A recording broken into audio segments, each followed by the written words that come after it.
LSSന്റെ റീവാല്യുവേഷന് എങ്ങനെ അപേക്ഷിക്കണം, അവസാന തീയതി എപ്പോഴാണ്, റീവാല്യുവേഷന് കൊടുത്താൽ മാർക്ക് കൂടുമോ തുടങ്ങിയ കാര്യങ്ങളാണ് ഇന്നത്തെ വീഡിയോയിൽ പറയുന്നത്. വീഡിയോ ലൈക്ക് ചെയ്ത് കാണാൻ ശ്രദ്ധിക്കുക. അതുപോലെ ആദ്യമായി ഈ ചാനൽ കാണുന്നവർ ഒന്ന് സബ്സ്ക്രൈബ് ചെയ്യാനും തൊട്ടടുത്തുള്ള ബെല്ലൈക്കൺ എനേബിൾ ചെയ്യാനും മറക്കരുത്. LSSന് കൊടുക്കുന്ന പല വിദ്യാർത്ഥികളും റീവാല്യുവേഷന് കൊടുക്കുന്ന കാര്യം വിശദമായി പറഞ്ഞു തരുമോ എന്ന് ചോദിച്ചിട്ടുണ്ട്. അപ്പോൾ എങ്ങനെയാണ് റീവാല്യുവേഷന് കൊടുക്കേണ്ടത്, അപ്പോൾ റീവാല്യുവേഷന് കൊടുത്താൽ മാർക്ക് കൂടുമോ തുടങ്ങിയ കാര്യങ്ങളൊക്കെ ഒന്ന് വിശദമാക്കാം. കഴിഞ്ഞ ദിവസം റീവാല്യുവേഷൻ്റെ സർക്കുലർ ഇറങ്ങിയിട്ടുണ്ട്. പ്രതീക്ഷിച്ച മാർക്ക് കിട്ടിയിട്ടില്ലാത്ത വിദ്യാർത്ഥികൾ, ചില വിദ്യാർത്ഥികൾക്കൊക്കെ 47 മാർക്ക്, അതുപോലെ 46 മാർക്ക് ഒക്കെ കിട്ടിയിട്ടുണ്ട്. പക്ഷേ വിദ്യാർത്ഥികൾ പറഞ്ഞിട്ടുള്ളത് അവർക്ക് 50 മാർക്ക് കിട്ടും, അതുപോലെ അതിൽ കൂടുതൽ മാർക്ക് കിട്ടാനുള്ള സാധ്യതയുണ്ട് എന്നൊക്കെ പറയുന്ന വിദ്യാർത്ഥികളുണ്ട്. അപ്പോൾ ഇവരുടെയൊക്കെ സമാധാനത്തിനു വേണ്ടി നമുക്ക് റീവാല്യുവേഷന് അപേക്ഷിക്കാവുന്നതാണ്. അർഹതയുണ്ടെങ്കിൽ തീർച്ചയായും മാർക്ക് കൂടി കിട്ടും. കാരണം റീവാല്യുവേഷൻ എന്നത് എപ്പോഴും കറക്റ്റ് വാല്യുവേഷനാണ്.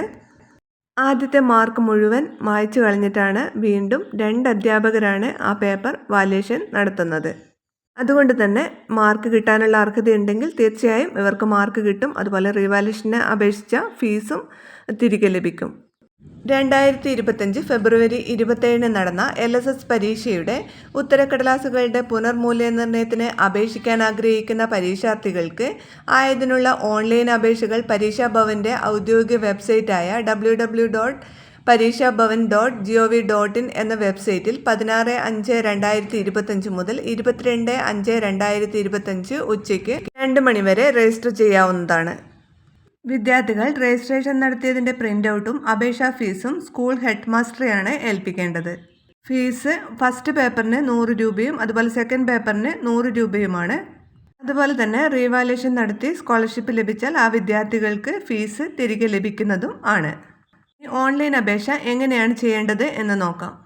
നിങ്ങൾ റിസൾട്ട് നോക്കിയ BPE കേരള എന്ന വെബ്സൈറ്റ് ലിങ്കിൽ ക്ലിക്ക് ചെയ്യുക. തുടർന്ന് വരുന്ന പേജിൽ LSS revaluation application click here to apply എന്ന് കാണാം. ഇവിടെ ക്ലിക്ക് ചെയ്താൽ ഇതുപോലെ ഒരു പേജാണ് പിന്നീട് കാണാൻ സാധിക്കുക. ഇവിടെ നിങ്ങളുടെ പരീക്ഷയുടെ രജിസ്റ്റർ നമ്പറാണ് കൊടുക്കേണ്ടത്. മുകളിലായി രജിസ്റ്റർ നമ്പർ കൊടുക്കുക, അതിൻ്റെ താഴെ ഡേറ്റ് ഓഫ് ബർത്തും കൊടുക്കുക.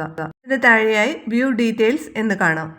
വ്യൂ ഡീറ്റെയിൽസ് എന്നതിൽ ക്ലിക്ക് ചെയ്യുമ്പോൾ നിങ്ങളുടെ റിസൾട്ടിൻ്റെ പേജാണ് അവിടെ കാണാൻ സാധിക്കുക. അപ്ലൈ ഫോർ റീവാല്യുവേഷൻ എന്ന് കാണാം. എക്സാമിനേഷൻ ടൈപ്പ്, അതുപോലെ രജിസ്റ്റർ നമ്പർ, നെയിം തുടങ്ങിയ കാര്യങ്ങളൊക്കെ കൊടുക്കാനുണ്ട്. അവയൊക്കെ ഫില്ല് ചെയ്യുക. ആവശ്യമായ വിവരങ്ങളൊക്കെ നൽകിയതിന് ശേഷം റീവാല്യുവേഷൻ ആവശ്യമായ പേപ്പറുകൾക്ക് നേരെയുള്ള ബോക്സിന് നേരെ ടിക്ക് ചെയ്യുക. എന്നിട്ട് സബ്മിറ്റ് ചെയ്യുക. ശേഷം are you sure save the details എന്നതിന് യെസ് നൽകുക.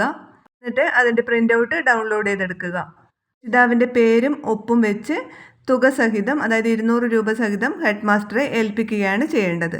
ഫോൺ വഴി നിങ്ങൾക്ക് അപേക്ഷിക്കാം, അല്ലെങ്കിൽ അക്ഷയ കേന്ദ്രങ്ങൾ വഴിയോ അല്ലെങ്കിൽ ഓൺലൈൻ സർവീസ് സെൻ്ററുകൾ വഴിയോ നിങ്ങൾക്ക് അപേക്ഷിക്കാവുന്നതാണ്. അതിൻ്റെ പ്രിൻ്റ് ഔട്ട് എടുത്തതിന് ശേഷം ഫീസ് സഹിതം ഹെഡ് മാസ്റ്ററെ ഏൽപ്പിക്കുകയാണ് ചെയ്യേണ്ടത്. വീഡിയോ ഷെയർ ചെയ്യാൻ മറക്കരുത്.